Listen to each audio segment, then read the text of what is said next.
I always thought Christmas was supposed to feel warm, but that night, standing in my parents' living room, I felt every light in the house dim at once. My sister raised her glass, looked straight at me, and said clear enough for the entire family to hear, "Mom is leaving everything to me." The cheers that followed hit me harder than the words ever could. My parents didn't look my way. No one did. I didn't argue. I didn't break. I just turned to my dad and asked one quiet question, one that made his hand tremble and the entire house freeze. And that moment wasn't even the real beginning. If you had asked anyone what my family was like when I was growing up, they would have told you we were close. That was the word people used when they saw us at church events, school plays, or neighborhood gatherings. My mother beaming, my sister, Avery, soaking up every compliment, my dad keeping the peace with quiet nods, and me, somewhere on the side holding the coat pile or carrying the leftovers. From the outside, we looked perfectly balanced. But families can look balanced even when the weight inside them is crushing one person more than everyone else. Avery was the sun in our household. Everything revolved around her, her school projects, her soccer tournaments, her important friendships, her bright future. My mother narrated like a script she'd memorized. She didn't do chores. She had potential. I did most of the cooking and cleaning because I was responsible. And the way my mother said responsible always sounded suspiciously like less. I learned to live in the background long before I understood what that meant. On holidays, the contrast sharpened. Avery's gifts were wrapped in thick ribbon with little cards written in my mother's neat cursive. Mine were practical things, the kind you couldn't complain about without sounding ungrateful. Socks planners, a scarf she bought 2 minutes before checkout. Every Christmas picture had Avery in the middle, framed like a centerpiece. I was somewhere beside her, half lit by the tree, half fading into the wall. My dad noticed things, the small imbalances, the bigger ones. He'd slip me the nicer slice of pie after everyone left the table or ask me how work was going when the rest of the family forgot I had a job at all. He wasn't loud, but he was present. And sometimes presence feels like the only raft in a storm. The older we got, the more obvious everything became. Avery moved through life like someone expecting applause. She'd walk into a room and assume it was waiting for her. My mother encouraged it with every nod, every smile that stretched too wide, every story she told about Avery's accomplishments, some exaggerated, some almost true, all of them polished. Meanwhile, I worked quietly, lived quietly, and showed up for everyone, especially my father. When he was hospitalized a few years ago, I stayed overnight in a stiff chair, listening to the rhythmic hum of the machines. Avery came once, left early, and posted a picture on social media about family time. I didn't resent her. I just adapted around her, like everyone else. But this Christmas felt different from the moment I stepped through the door. Maybe it was the way my mother looked at Avery, almost relieved.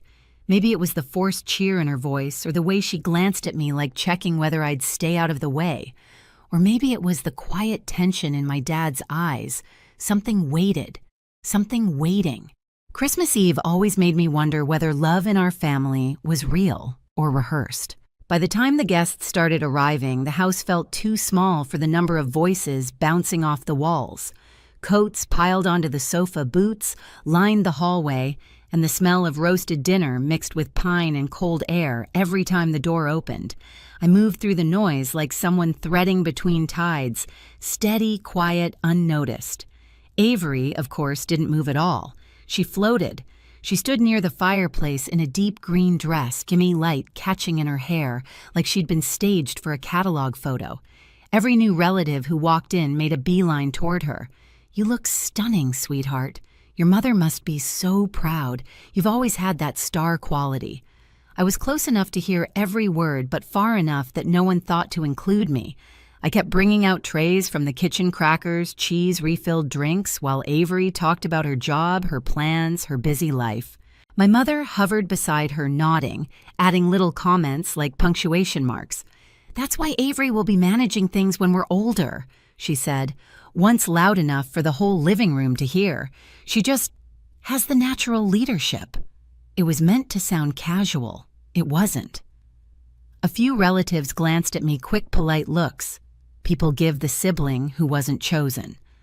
I felt the familiar pinch in my chest, but swallowed it down. I'd lived with those comments my whole life. They didn't crush me anymore. They just pressed a bruise that never fully healed. I slipped back into the kitchen, letting the laughter fade behind me. My dad was standing at the counter, pretending to adjust the temperature on the oven, even though it wasn't on. The moment he saw me, his shoulders softened. "You holding up?" he asked quietly. "I'm fine," I lied. He studied me for a moment, the kind of look that felt like he was choosing words he wasn't ready to say. Then he gave a small nod like he'd made some internal decision. "Stay close tonight," he murmured. "Just stay close." Before I could ask what he meant, someone called for him from the other room, breaking the moment. When I carried out the next tray, Avery was standing in the middle of the living room, telling a story about a major opportunity she was sure she'd get. My mother jumped in to add how Avery always lands on her feet, and how some people are just born meant to carry the family forward. The implication wasn't subtle. It never was. Dinner began conversation layered over conversation. My cousin complimented Avery's dress. My aunt asked about her future plans. My mother announced at one point that Avery had the right temperament to handle family responsibilities. People nodded as if they already understood what that meant. The table felt lopsided, like all the attention was leaning to one side, tipping the rest of us downward. My dad met my eyes across the table and gave the smallest shake of his head, like he knew the balance was about to break. And it did, just moments later. Because even though I didn't know what was coming, even though I didn't know Avery was seconds away from detonating the night, my dad did. And that knowledge sat in the room like a quiet storm, waiting for the first crack. Dinner plates were still warm when the evening slipped into that strange lull, the moment between courses. When the room exhales, people lean back and conversations stretch into softer threads. But under it all, something in the house felt tight, pulled, like the walls were listening. My mother stood up to refill drinks, and as she passed behind Avery, she rested a hand on her shoulder with deliberate pride. "This is the year things really come together," she said. "Avery's ready to take on more. She'll be handling the important family matters moving forward." No one asked what that meant. They didn't need to. Everyone had heard versions of it before. Avery smiled like she'd been handed a crown. "Well, someone has to keep things running," she said, trying to sound humble but failing miserably. "Mom and I talk about it all the time. She trusts me. And why wouldn't she?" my mother added. "You've always been reliable."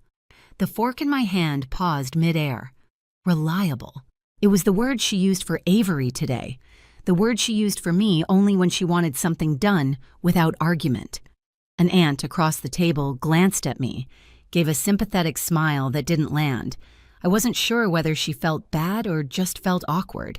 I excused myself and stepped into the hallway, needing a breath.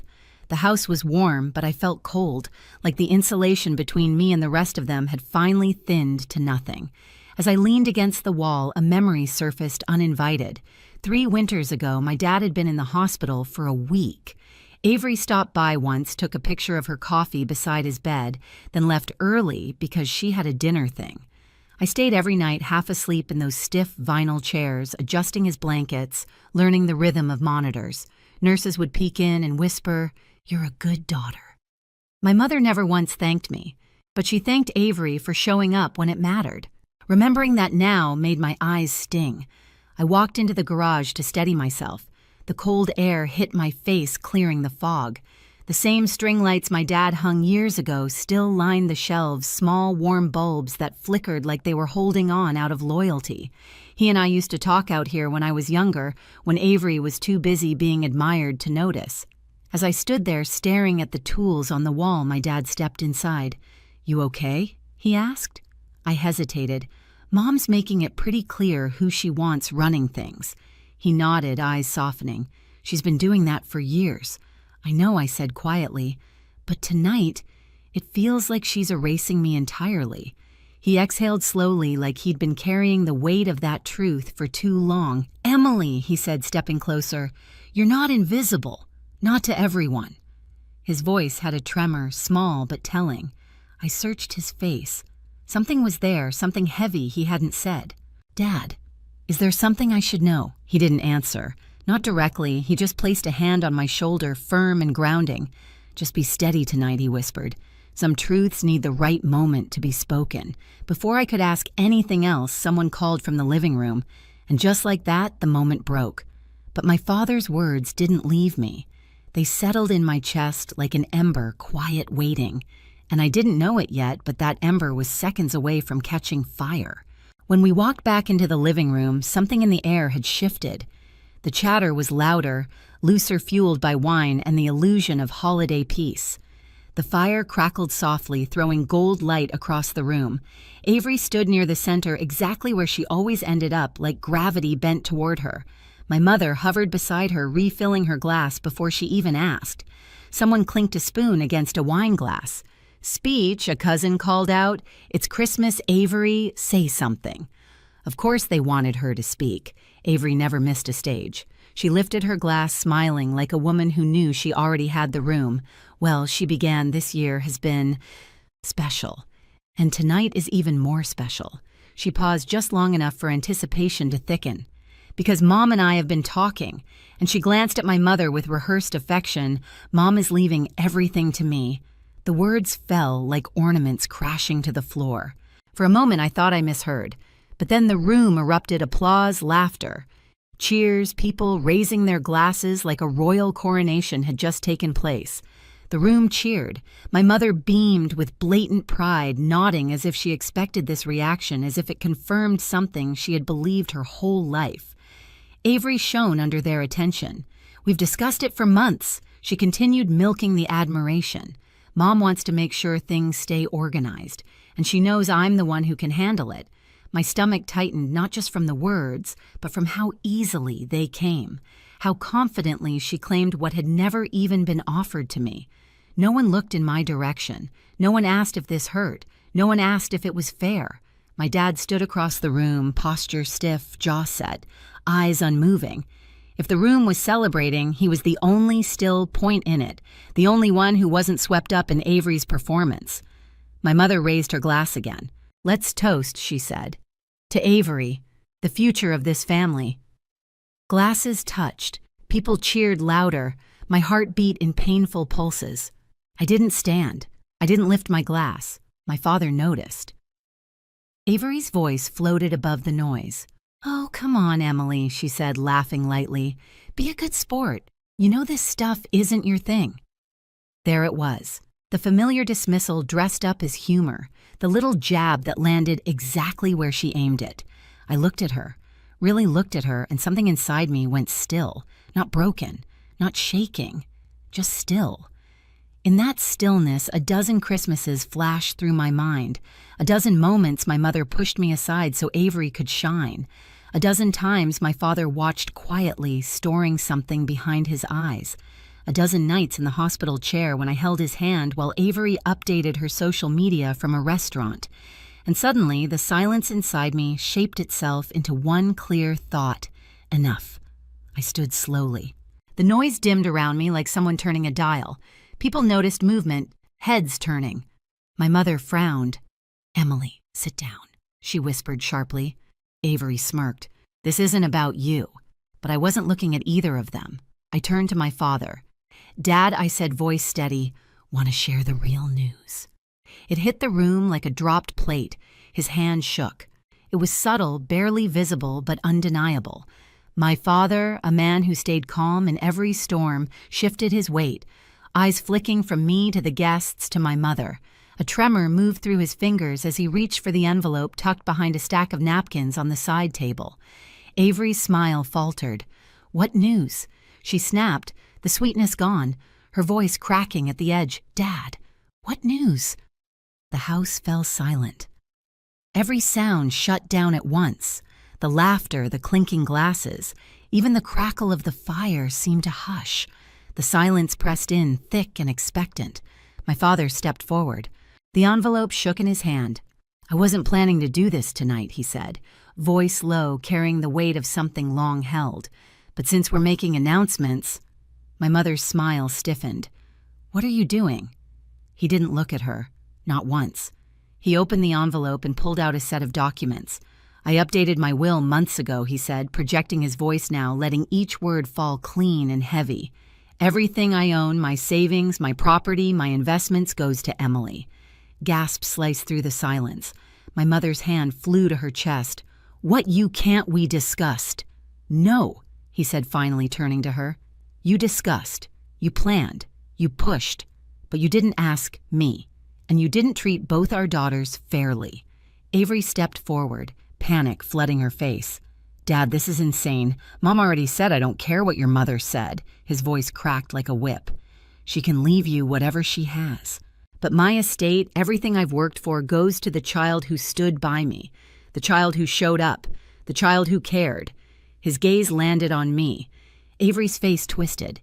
You're punishing me because I have a life, because I don't babysit everyone's feelings. No, he said quietly. Because you only show up when it benefits you. My mother grabbed his arm. You're making a scene. He shook her off gently but firmly. The only scene being made tonight is the one you two created by turning this family into a competition. Avery's voice rose frantic. This isn't fair. You can't do this. You can't just hand everything to her. Fair. My father's voice softened in the saddest way. You want to talk about fair? He looked at me again, and in that moment, the weight of every unspoken thing between us filled the room, the hospital nights, the quiet conversations in the garage, the way I had been present in ways no one else noticed. When he spoke again, his voice broke. One of my daughters treated me like an obligation, he said. The other treated me like family. Avery's mouth fell open. My mother stepped back as if the words physically hit her ear. No one moved. No one breathed. The silence cracked first, then everything else did. The shouting started almost immediately. Avery spun toward my mother, demanding explanations she clearly thought she was owed. My mother fired back, her voice sharp. Her pride shattered in front of the very people she'd tried to impress. Their argument tangled into a mess of blame and denial, each trying to rewrite the moment that had just unfolded. My father didn't say another word. He simply stepped to my side, placing a steady hand on my back, a quiet declaration that needed no audience. For the first time all night, I felt the ground beneath me stop tilting. Relatives avoided eye contact, unsure where to stand now that the room's brightest light had flickered out. Some nodded at me with an awkward sort of respect, like they were realizing they'd been applauding the wrong person for years. I slipped toward the front door, pulling my coat around me as the cold December air rushed in. Snow drifted under the porch light, soft and slow like the world outside. Had no idea my life had just split open in the best possible way. For the first time in years, I felt the cold and it didn't hurt. Walking down the quiet street, I realized something simple. Family isn't defined by who shines the brightest, but by who stands beside you when no one's watching. That night didn't break me, it finally set me free. If you've ever been treated like the invisible one, tell me your story below. I read every comment, and if this hit home for you, stay with me. There are more stories coming, and you won't want to miss the next one.